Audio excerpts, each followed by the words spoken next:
उपकार हम तुम्हारे, हम तो बने सितारे, गुरु आपके सहारे। किनको रचा समारा, माता पिता ने मेरे, जीवन सवारा तुमने, पर ज्ञान उनमें मेरे।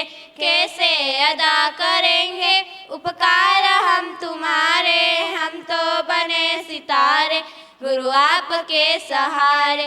जीवन सजाने वाले बस इतनी आरज़ू है, नजरे न मोड़ लेना तरसे कभी हमारे। कैसे अदा करेंगे उपकार हम तुम्हारे, हम तो बने सितारे, गुरु आपके सहारे।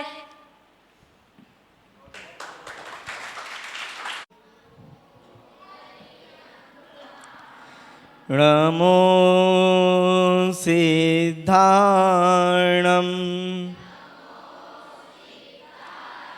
नमो आयर्याणं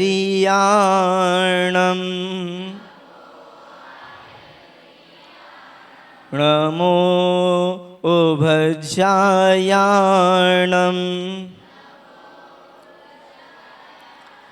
नमो लोहे सव्यसाहूणम्।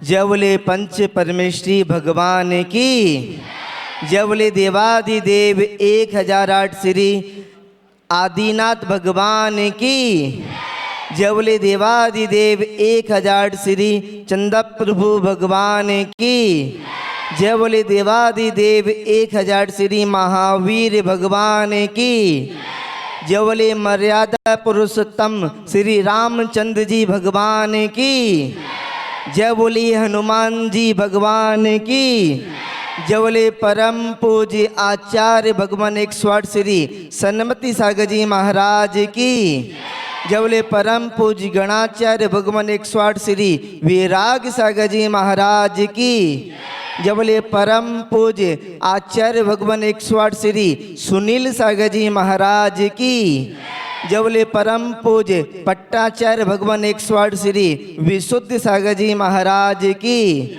जय बोले परम पूज्य मम गुरुदेव क्षमा मूर्ति आचार्य भगवान 108 श्री विशुद्ध सागर जी महाराज की। 2.5 दिए में विराजमान 3 कम 9 कोटि समस्त मुनि राजाओं की, समस्त साधुओं की, अहिंसामय विश्व धर्म की।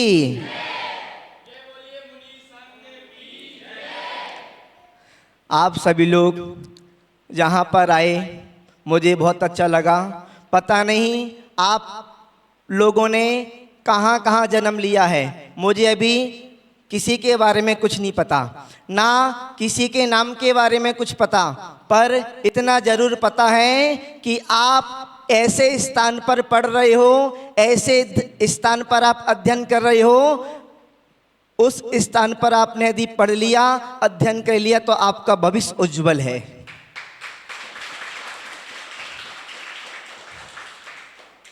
आपको भविष्य में सफलता मिलेगी, ये पूरी 100% गारंटी है। मैं आपसे पूछना चाहता हूं कि दिल्ली में एक गौरव भैया जी रहते हैं, आप जानते हो गौरव भैया जी को? आप लोग जानते हो? नहीं जानते? क्यों नहीं जानते? कभी उनसे मिले नहीं हो आप? गौरव भैया जी से आप कभी मिले हो? दिल्ली में रहते हैं, उनसे मिले नहीं हो इसलिए आप नहीं जानते। दिल्ली में गौरव भैया रहते हैं, उनसे आप मिले नहीं हो इसलिए आप नहीं जानते। आप क्या रामचंद्र भगवान को जानते हो? आप क्या महावीर भगवान को जानते हो? जानते हो? कुछ लोग तो अभी सोच रहे हैं कि रामचंद्र भगवान कौन से हैं। आप सब लोग हिंदू धर्म से मान्यता रखने वाले हो ना, सब राम भगवान को जानते हो। मुसलमान तो नहीं है यहाँ पर कोई? मुस्लिम भी है। हाँ, आप अल्लाह को जानते हो? आप राम जी को जानते हो? महात्मा गांधी जी को जानते हो? नरेंद्र मोदी को जानते हो? क्यों जानते हो? उनसे मिले हो कभी आप? नहीं मिले। जरूरी नहीं है कि हम किसी से मिलेंगे तभी हम किसी को जानेंगे। बिना मिले भी हम सबको जानते हैं। हम बिना मिले भी रामचंद्र जी से कभी मिले नहीं, रामचंद्र जी के कभी हमने दर्शन नहीं किए, हमने कभी रामचंद्र जी को देखा नहीं, उसके बाद में भी रामचंद्र जी को हम जानते हैं। हमने कभी भगवान महावीर स्वामी के दर्शन नहीं किए, कभी भगवान महावीर स्वामी से मिले नहीं, कभी भगवान महावीर स्वामी को देखा नहीं, तब भी हम भगवान महावीर स्वामी को। आप सभी लोग वैसे थक तो नहीं गए? आपका भोजन पानी हो गया? तो आपकी आवाज़ नहीं आ पा रही। हम कभी भी महात्मा गांधी से मिले नहीं, कभी उनको देखा नहीं, उसके बाद में भी हम उनको जानते हैं। क्यों जानते हैं? क्योंकि उन्होंने काम ऐसे किए कि पूरे विश्व में वो प्रसिद्ध हो गए। कोई छोटे घर में, किसी का छोटे घर में जन्म हुआ, जिन अपने हाथ में नहीं था, अपना किसी छोटे घर में जन्म हुआ, मेरा किसी छोटे घर में जन्म हुआ, या किसी का भी छोटे घर में जन्म लिया, वो अपने हाथ में नहीं था, मेरे हाथ में नहीं था, आपके हाथ में नहीं था, पर बड़े काम करना मेरे हाथ में है। बड़े काम करके बड़ा बनना मेरे हाथ में है, और कुछ अच्छे काम करके, पुरुषार्थ करके, मेहनत करके बड़ा बन जाना मेरे हाथ में है। अभी आपका जो समय है ना, इसको हम लोग गोल्डन पीरियड बोलते हैं, स्वर्ण समय बोलते हैं। आप अपने इस अवस्था में चाहो तो अच्छे काम करके सफलता को प्राप्त कर लो, बड़ी बड़ी ऊंचाई को प्राप्त कर लो, और चाहे तो इस अवस्था में, इस समय में आप अपने समय का दुरुपयोग करके आप कुछ भी प्राप्त ना कर पाओ। आपको यदि कुछ पाना है, कुछ करना है, कुछ बनना है, तो इस समय को जितना अधिक से अधिक उपयोग कर सकते हो, उतना अधिक से अधिक आपको इस समय को उपयोग करना है। रामचंद्र जी ने क्या किया था? उन्होंने अपनी मर्यादा को रखा था, उन्होंने अपनी पिता की आज्ञा का पालन किया था, और उन्होंने अपनी मर्यादा में, सीमा में रहकर अपना जीवन जिया था। उन्होंने अपनी मर्यादा में रहकर अपना जीवन जिया था, और उनका जीवन सबके लिए आदर्श बना, तो सब लोग उनको जानने लगे। भगवान महावीर स्वामी ने क्या किया था? सबको अहिंसा का संदेश दिया था। उनका संदेश जियो और जीने दो का संदेश दिया था। उनका संदेश अपन के लिए, अपन लोगों के लिए आदर्श बना, तो अपन भगवान महावीर स्वामी को जानते हैं। महात्मा गांधी जी ने क्या किया था? महात्मा गांधी जी ने बैरिस्टर की पढ़ाई की थी। उन्होंने खूब अपनी मेहनत से पढ़ाई की, और उसके बाद में अपने देश को आज़ाद कराया, तो अपन महात्मा गांधी जी को जानते हैं। अम्बेडकर जी ने कहाँ पर जन्म लिया? उस समय तो समय अलग था, पर उन्होंने अपनी मेहनत की, उन्होंने अपनी पढ़ाई की, अपना अध्ययन किया, और अध्ययन करके संविधान की रचना की, तो अपन अम्बेडकर जी को भी जानते हैं। वैसे आप सब कोई अम्बेडकर जी से, महात्मा गांधी जी से, भगवान महावीर स्वामी जी से, रामचंद्र जी से मिले हो? नहीं मिले, पर उनके कामों से, उनके कार्यों से आप सब लोग उनसे परिचित हो। आप लोग भी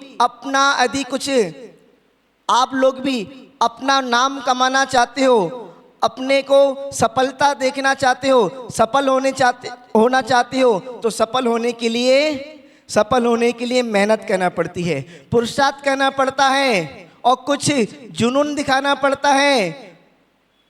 यदि आपने इस उम्र में मेहनत की, पुरुषार्थ किया, तो आगे जाके आप भी एक दिन महात्मा गांधी बन जाओगे, आप भी महावीर बन जाओगे, आप भी अंबेडकर बन जाओगे। कोई जरूरी नहीं है कि बड़े घर में जन्म लेने के बाद ही कोई बड़ा बनता है। छोटे घर में जन्म लेने के बाद में भी यदि कोई बड़ा काम करता है, तो वो बड़ा बन जाया करता है। आपको ये वाला जीवन, अपना ये समय आलस में नहीं गंवाना। वैसे ये बताओ, इतने सारे बच्चे हैं, सुबह जल्दी कौन उठता है? सब लोग कितने बजे उठते हो सुबह? 7 बजे। सूर्य कितने बजे निकल आता है?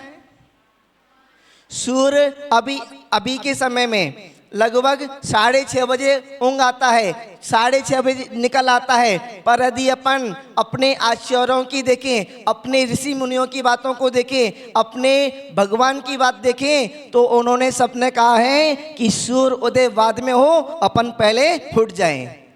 आपको यदि कुछ करना है तो आलस को सबसे पहले छोड़ना है। सूर्य बाद में होंगे, उससे पहले आप उठ जाओ। यदि आपने ऐसा करना प्रारंभ कर दिया तो आपने 50% सफलता को प्राप्त कर लिया। सबसे पहले अपन को अपनी आलस को जीतना है। लोग क्या करते हैं, लोग सफलता तो होना चाहते हैं, सपना देखते हैं, सोचते हैं, पर करते नहीं हैं, आलस में पड़े रहते हैं। कुछ लोग तो अपना इधर उधर की बातें करने में गवा देते हैं। अपना कोई लड़का लड़की से बात करता है, कोई लड़की लड़के से बात करता है, अपना इस काम में अपना पूरा समय गवा देते हैं। कोई क्या करता है, अभी वैसे अनिल जी ने बताया कि सब लोगों का मोबाइल का त्याग है।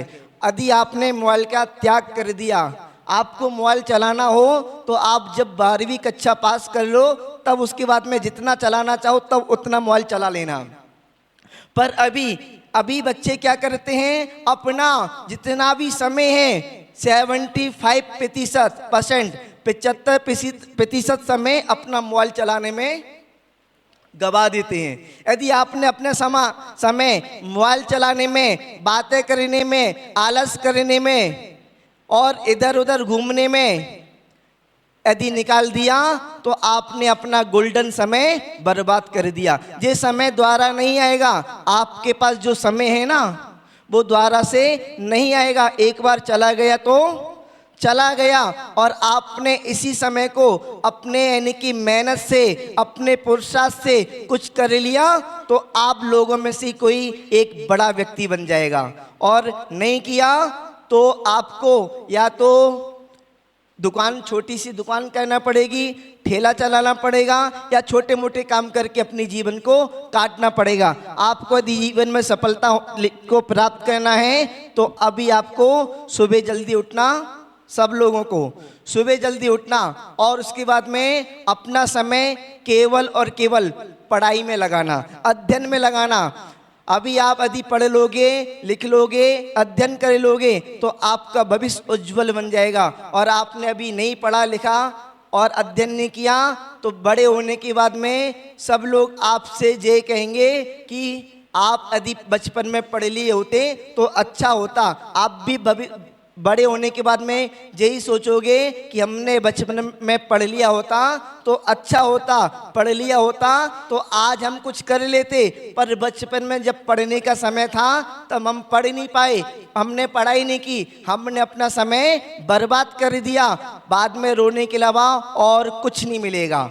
अब आप सब लोग, आप किसी भी धर्म को मानने वाले हो, किसी भी भगवान को मानने वाले हो, किसी भी गुरु को मानने वाले हो, उससे कोई फर्क नहीं पड़ता।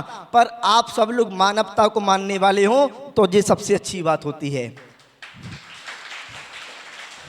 अब ये बताओ कौन सा धर्म ऐसा है जो चोरी करना अच्छी बात बताता है, चोरी करने को अच्छा बोलता है? कौन सा धर्म ऐसा है? कौन सा धर्म ऐसा है जो चोरी करने को अच्छा बोलता है? कोई नहीं बोलता। तो मानवता का धर्म क्या है? और जैन धर्म में कोई अलग से नहीं, जैन धर्म में जी बात बताता है कि भैया कभी भी चोरी नहीं करना, चोरी करना बहुत बड़ा पाप होता है। आप चोरी करते हो, पकड़े जाते हो, जेल में चले जाते हो और फांसी भी लग जाती है। एक घटना आपको सुनाना चाहूँगा, एक घटना से अवगत कराना चाहूँगा। ध्यान रखना, अपन छोटी छोटी बातों को यदि बड़ी बड़ी बात मानेंगे, छोटी छोटी घटना को बड़ी बड़ी घटना मानेंगे तो अपन से कभी भी बड़ी घटना नहीं होगी। हम यदि छोटे छोटे पापों को, छोटे छोटे पापों से बचेंगे तो कभी भी हमसे बड़े पाप नहीं होंगे। यदि हमको छोटे पाप बड़े लगेंगे तो बड़े पाप अपन से कभी नहीं होंगे। एक बार क्या हुआ, एक छोटा सा बच्चा था, अच्छा घर था, अच्छा परिवार था, घर में माता पिता थे, पर कर्म का संयोग कौन मिटा सकता है? जब कर्म का उदय आता है ना, कोई नहीं मिटा सकता, भगवान भी नहीं मिटा सकते। हमने जैसे कर्म किए हैं हमको भोगना पड़ता है। हमने जितना पुण्य कर्म किया है उतना हमको प्राप्त हो गया। कर्म का उदय आया तो भगवान रामचंद्र जी को भी भोगना पड़ा। कर्म का उदय आया तो रामचंद्र जी को भी 14 वर्ष वनवास में रहना पड़ा। कर्म का उदय आदिनाथ भगवान के जीवन काल में आया तो 6 महीने तक उनको भोजन की प्राप्ति नहीं हो पाई। कर्म का उदय कोई नहीं टाल सकता। इसलिए आप सभी लोग अपने पाप कर्मों से बचकर रहिए, बचकर चलिए। तो अच्छा परिवार था, सब कुछ ठीक था, किसी प्रकार की कोई समस्या नहीं थी, किसी प्रकार की कोई दिक्कत नहीं थी। क्या हुआ, बच्चे का एकदम अचानक, पिताजी था ना वो समाप्त हो गया। बच्चे के पिताजी का मरण हो गया। बच्चे के पिताजी शांत हो गए। अब बच्चे की परवरिश माँ के हाथ में आ गई।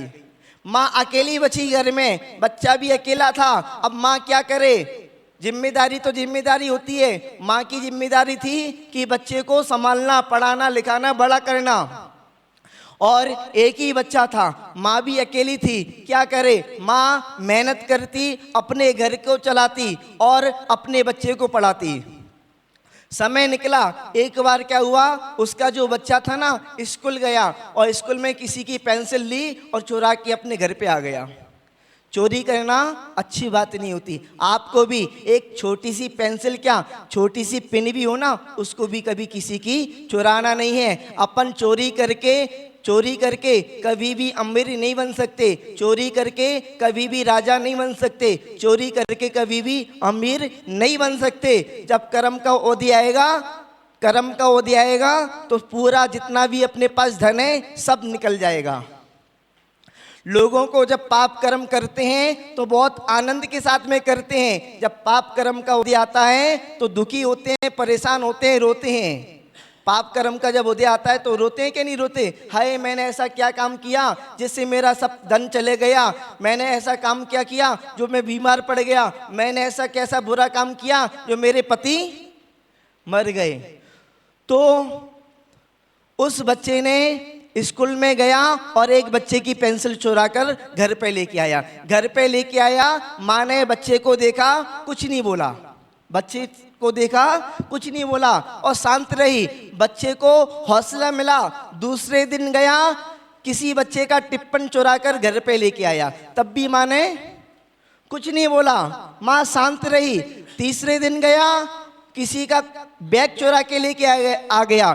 चौथे दिन गया, किसी का रजिस्टर चुरा के लेके आ गया। ऐसे वो स्कूल में जाता गया और लोगों की चोरी करता गया।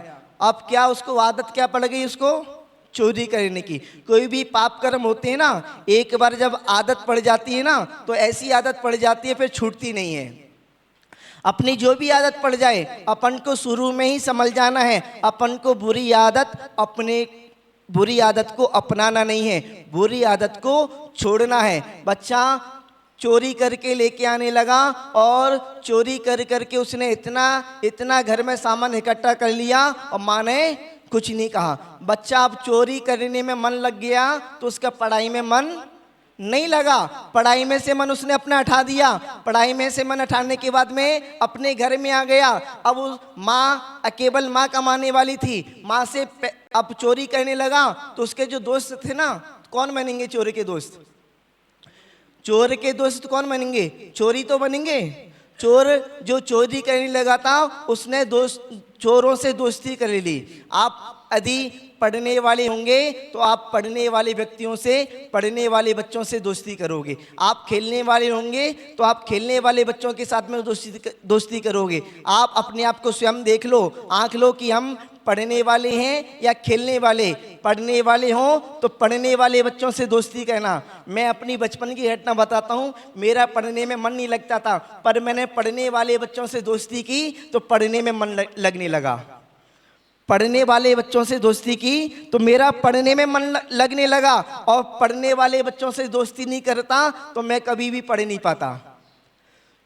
दोस्ती का भी असर होता है, संगत का भी असर होता है। आप दोस्ती बेशक आप कम करना, दोस्त कम बनाना, बेशक आप अपनी जिंदगी में 2 दोस्त बनाना, 2 फ्रेंड बनाना, पर कैसे बनाना? जो अच्छे हों, जो अच्छे हों, संस्कारी हों। पर आपने 1000 दोस्त बना लिए जो बिगड़े हों तो उससे कुछ नहीं मिलेगा आपको। और 2 आपने अच्छे दोस्त बना लिए तो आपकी जिंदगी सुधर जाएगी। तो उस जो चोरी करता था उसने चोरों को दोस्त बनाया, और चोरों को दोस्त बनाने के बाद में वो घूमने के लिए जाने लगा, उल्टा सीधा खाने लगा। और तो और उसको जब चोरी करेगा तो कौन सी आदत लगेगी?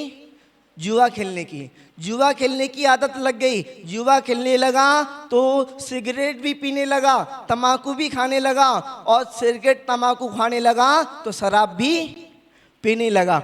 बड़ा हो गया, अब उसके खर्चे बढ़ गए, माँ उसको खर्चा नहीं देती। अब क्या करे? तो पहले बचपन में छोटी चोरी करता था, बड़ा हो गया तो फिर बड़ी चोरी करने लगा, बड़ी बड़ी चोरी करने लगा। एक बार क्या हुआ, एक के सेठ के घर पे गया चोरी करने के लिए। और आप कितना भी पाप कर्म करना, पाप का घड़ा एक ना एक दिन तो भर ही जाता है।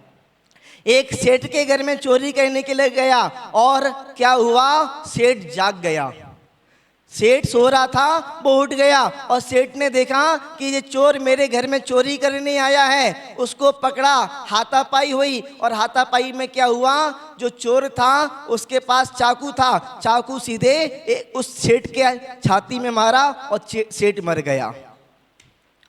पहले चोरी करना सीखा, उसके बाद में उसने कहते हैं उल्टे सीधे जुआ खेलना, सिगरेट पीना आदि चीज़ों को सीखा। उसके बाद में चोरी करते करते मारना भी सीख लिया, यानी कि मर्डर करना भी सीख लिया। उस सेठ को चाकू से मार दिया। जब सेठ को चाकू से मारा, पूरे मोहल्ले में यानी कि आवाज आई, पूरा मोहल्ला इकट्ठा हो गया, और उस चोर को उन मोहल्ले वालों ने पकड़ लिया। और मोहल्ले वालों ने पकड़ा और पुलिस बुलाई, पुलिस आई। पुलिस आने के बाद में पुलिस ने क्या किया? उस चोर को पकड़ लिया। कब तक चोरी करेगा? कब तक चोरी करोगे? कभी ना कभी तो पकड़े जाओगे। तो उस चोर को पकड़ लिया और पुलिस स्टेशन लेके गई। पुलिस स्टेशन लेके गई और जज के सामने खड़ा किया। जज के सामने उसके गुनाह बताए कि इसने चोरी की, हत्या की और पता नहीं कौन कौन से पाप किए। तो जज ने सोचा कि इसको जीवित छोड़ना बेकार है। यदि इसको जीवित छोड़ दिया तो ये सुधरने वाला नहीं है, क्योंकि इतने समय से चोरी कर रहा है, इतने समय से पाप कर्म कर रहा है। इसको ऐसा करते हैं, फांसी की सजा सुनाते हैं। उस जज ने उसको फांसी की सजा सुनाई। फांसी की सजा सुनाई। उसके बाद में उससे पूछा गया, तुमको फांसी की सजा हो रही है, ध्यान रखना आप भी यदि बचपन से उल्टे सीधे काम करोगे, चोरी आदि करोगे, पाप कर्म करोगे, तो भविष्य में भी आपको जज नहीं तो भगवान फांसी देगा। भगवान आपको दुखी करेगा, भगवान आपको परेशान करेगा। तो जज ने फांसी की सजा बोली और उससे पूछा गया, तुम्हारी कोई आखिरी इच्छा तो नहीं है? कोई तुमको फांसी की सजा हो रही है, तुम्हारी कोई आखिरी इच्छा हो तो बताओ, तुमको कुछ काम हो तो बताओ, तुम्हारी आखिरी इच्छा पूरी की जाएगी। तो उसने बोला, मेरी कोई आखिरी इच्छा नहीं है। यदि आप बोल रहे हो तो मुझे फांसी देने से पहले मुझे मेरी माँ से मिलवा देना।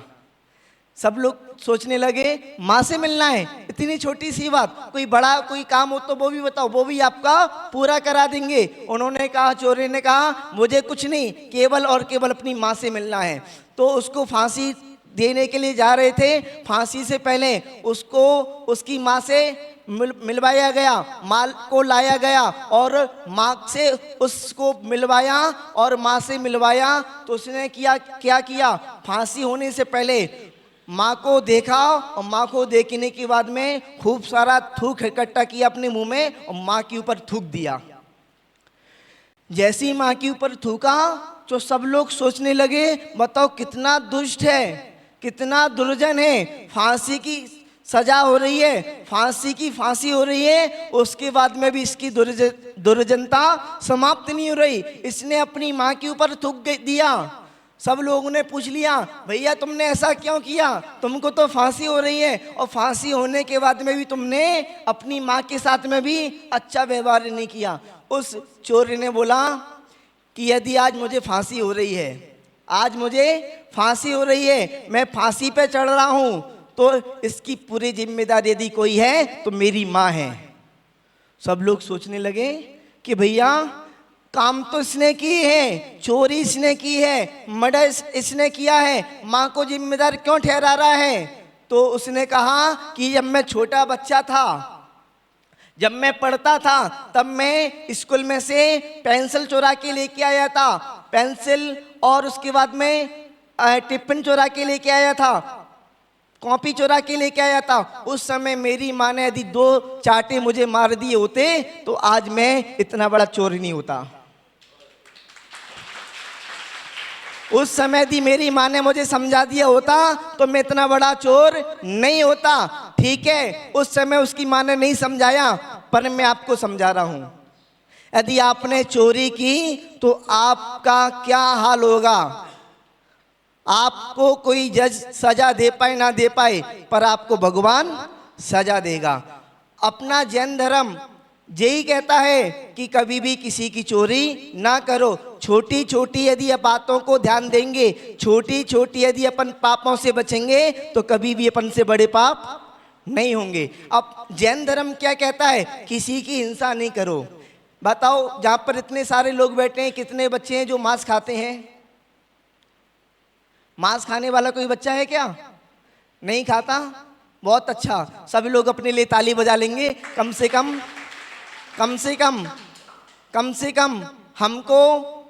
हमको ऐसा माहौल तो मिला, कम से कम हम इन उल्टे सीधे कामों से बच गए,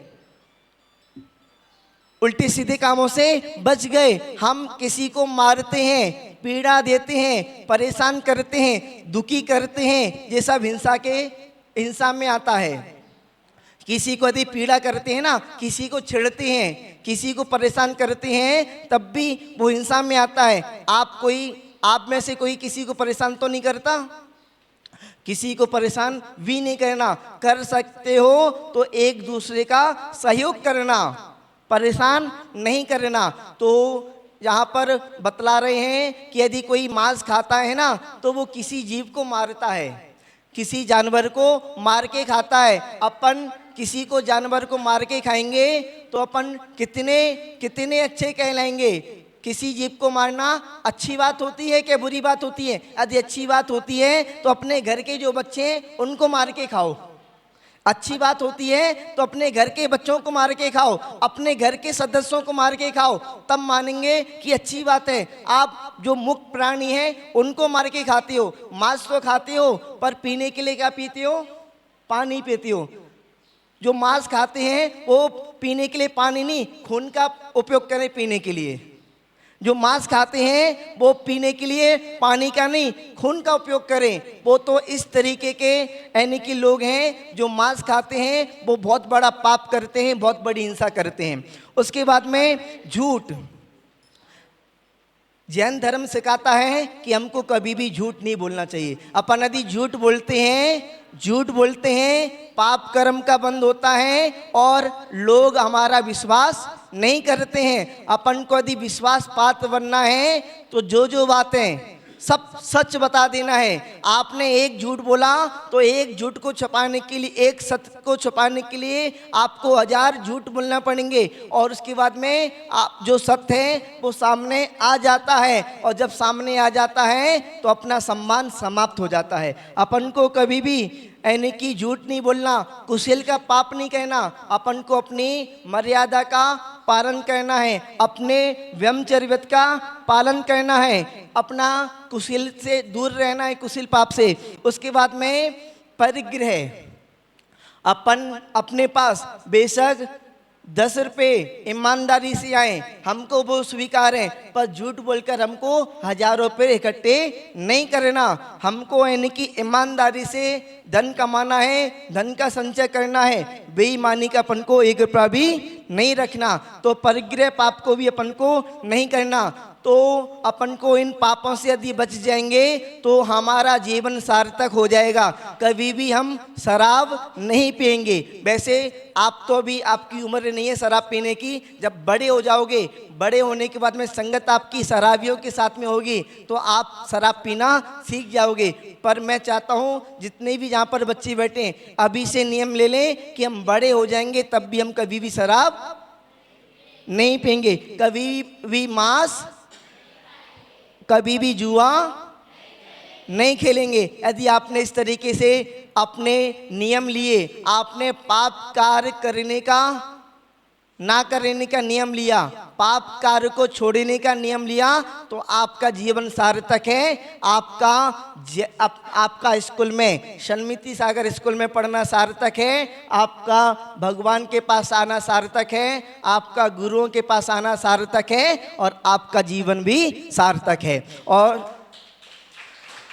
और जहाँ पर मैं अनिल सोनी जी, जो जन्म से तो जैन नहीं है, पर मुझे लगता है कर्म से जैन से भी बड़े हैं।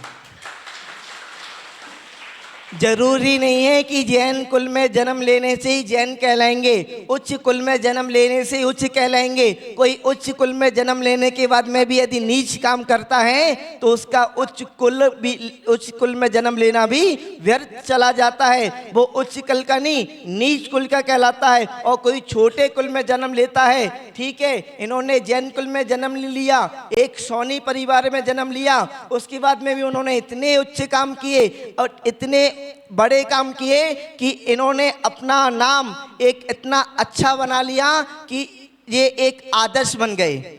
मैं कहीं भी जाऊंगा तो कम से कम कह तो सकूंगा कि एक अनिल सोनी जी हैं, सोनी है, पर वो जैन धर्म की इतनी प्रभावना कर रहे हैं कि अपने जैन समाज के लोग भी उनके लिए गर्व महसूस कर रहे हैं कि सोनी जी इतनी धर्म की प्रभावना कर रहे हैं, और धर्म की प्रभावना करने के साथ साथ इतने सारे बच्चों को धर्म से जोड़ रहे हैं। और बच्चों को तो जोड़ ही रहे हो, साथ में इतने बड़े बड़े लोग हैं ना, आपके साथ में जो टीचर हैं, जो शिक्षक हैं, उनको भी जोड़ रहे हो और उनको जोड़कर एक अच्छा आदर्श हासिल कर रहे हो, एक अच्छा आदर्श बना रहे हो। तो इसी तरीके से आप अपना काम करते रहें, धर्म प्रभावना करते रहें, देखते रहें कि कोई भी गलत कार्य ना करें और गलत कार्य से लोगों को बचाते रहें, धर्म की प्रेरणा देते रहें, धर्म कार्य में आगे बढ़ाते रहें। सभी टीचरों को, सभी बच्चों को, समस्त लोगों को मेरा मंगल आशीर्वाद है। इसी तरीके से आप धर्म कार्य करते रहें और आगे बढ़ते रहें।